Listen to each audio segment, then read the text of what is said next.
When we start to lower the chandelier, we have to disconnect the power, tape up the cords so that they stay attached to the cable as we lower it through the hole. The manual cranks on 7th. Takes about 20 cranks to lower it 1 foot, and it takes us to go down, it takes anywhere from 20 to 30 minutes. Just take it slow and easy. Once it's down on the sawhorses, we start changing bulbs, pull out the old bulbs. Since it's such an expensive process to do and takes so many man hours, we change all the bulbs every time we change it. Doesn't seem really cost effective, but if you figure in all our man hours, it's a lot cheaper to do it that way. Yeah, there's one over on that halogen light.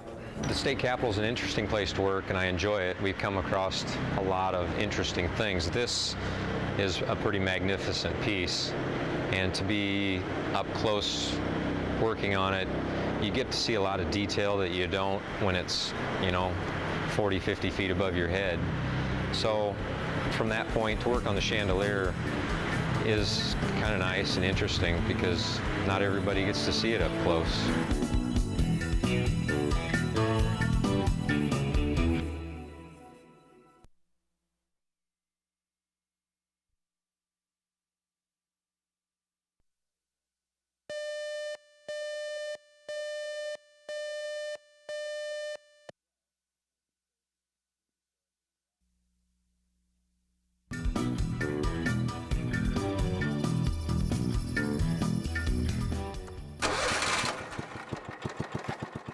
When my accident happened, I was 28. I'd been married a year and a half, and the two things that I enjoyed the most were riding horses and singing.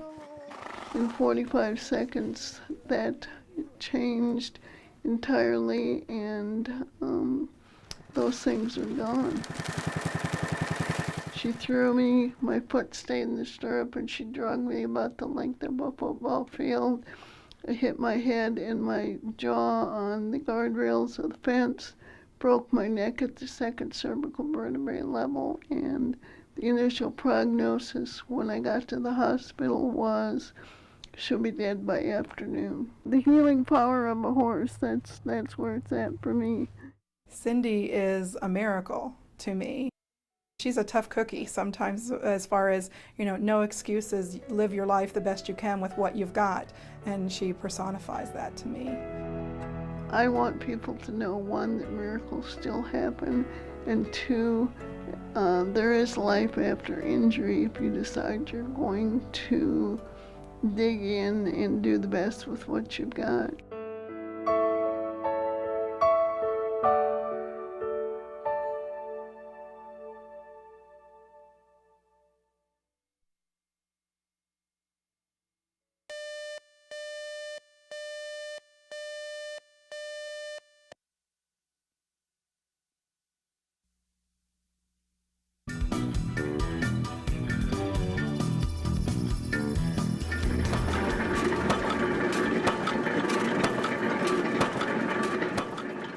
Well, welcome to Nebraska's license plate manufacturing process.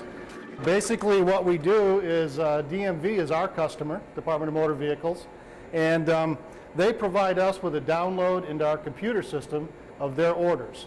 We then take that information and we get that information scheduled, which runs these machines and document it. Comes into our printing area where we have 4 different ribbons. Those 4 ribbons can make any color that we choose to make. Comes back around, has a clear laminate protective covering put on it. From there, we go to the actual application process. We start out with aluminum rolls, about 2,000 pounds each. It goes through a metal leveling process and then into an applicator where we apply the laminate that we saw earlier actually to the aluminum. It goes through a 2-stage press where we punch out the holes and round the corners, and then it gets cut off into the individual plates. They then come out, they're inspected, paired up, sent down to a packaging operation and put into boxes where we then barcode them and ship them off to the respective customers. Have a good day. Enjoy the license plates.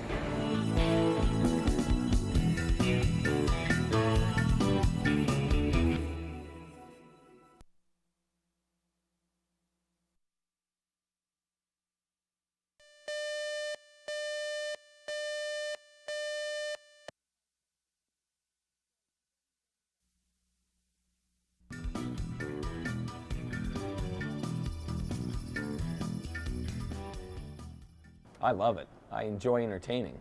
And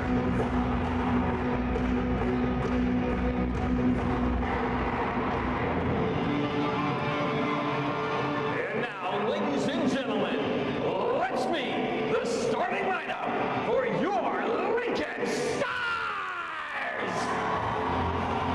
Starting in goal.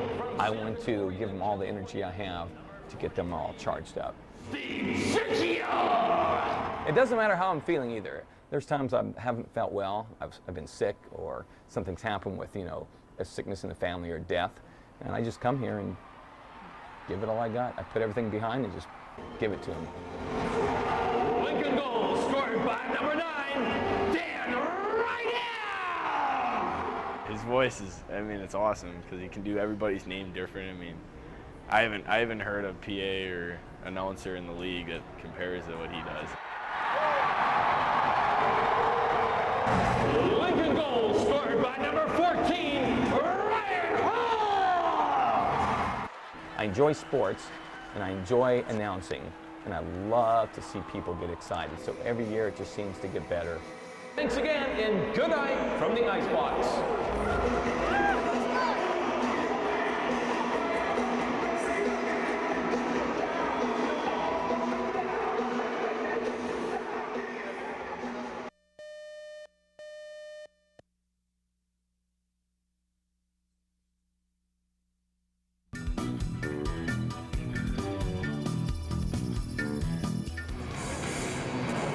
I smell methanol in the air. It's gotta be the Monster Truck. I do it for a lot of reasons. One, because being involved in motorsports is a lot of fun, but I also do it for the fans. The coolest thing is how loud the motor is.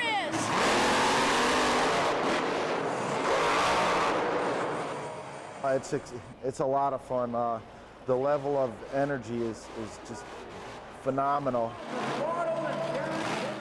The adrenaline rush you get from it is equal to none other.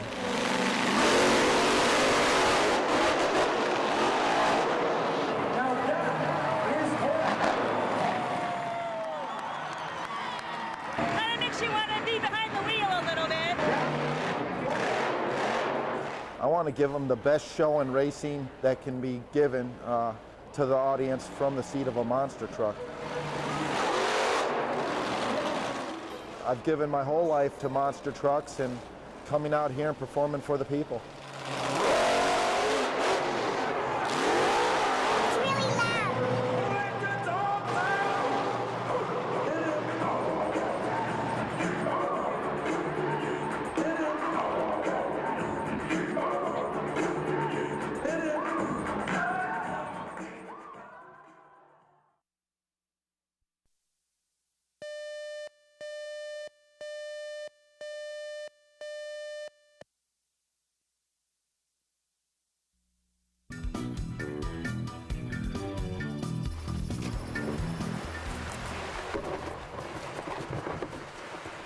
We've been doing it for as long as I can remember.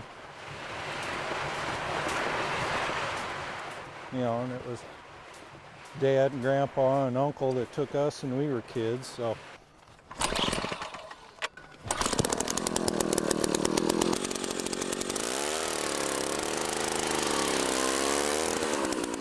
It's fun, whether you're a beginner or first-time fisherman or been at it forever.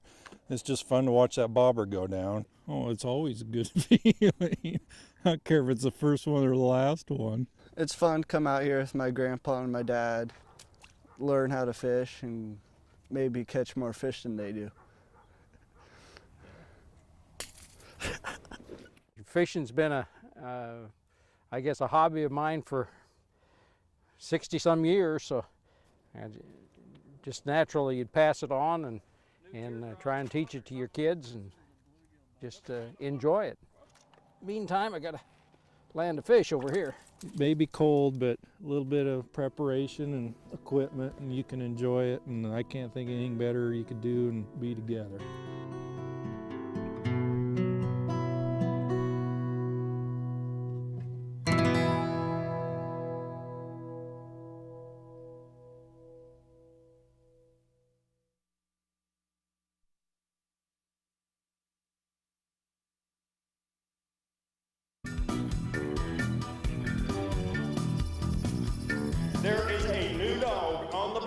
the PRCA.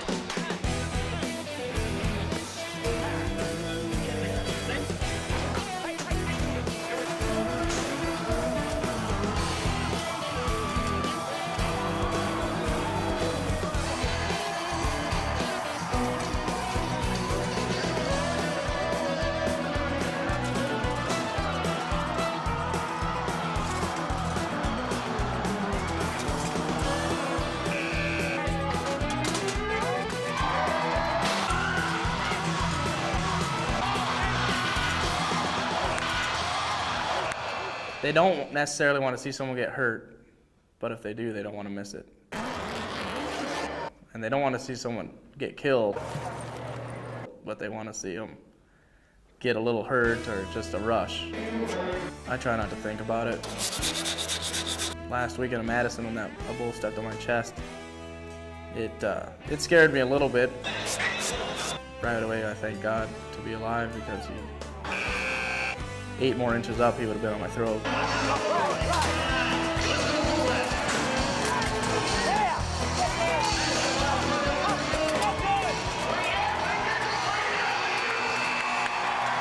I love to ride bulls.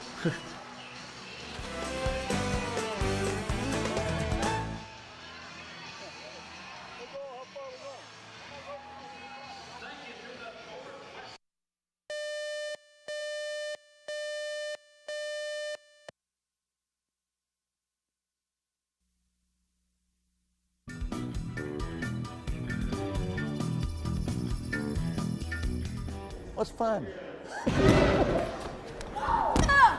Okay.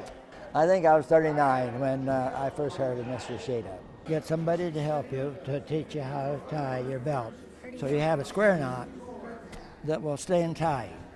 Most people my age aren't interested in changing their way they live. I just look at Sensei Paul as my mentor, right? You know, a person 90 years old, still out there training. And so I'm hoping at 90, 95 plus be out here training, you know? Run faster, run faster. It's just amazing to see him, see what he do with the kids and everything like that, you know? It's fun to see the kids develop. It's fun to see them come in here knowing absolutely nothing, and then in a couple, 3 weeks being able to do a good rollout. All right, now jump. No, jump. Jump! Oh, he's a great teacher. I just love him. Hold it. Grab this. He's a hard not to like guy. I mean, you have to love him. He's just the world's greatest teacher. So how much longer are you going to do this? Who knows? As long as I'm able to.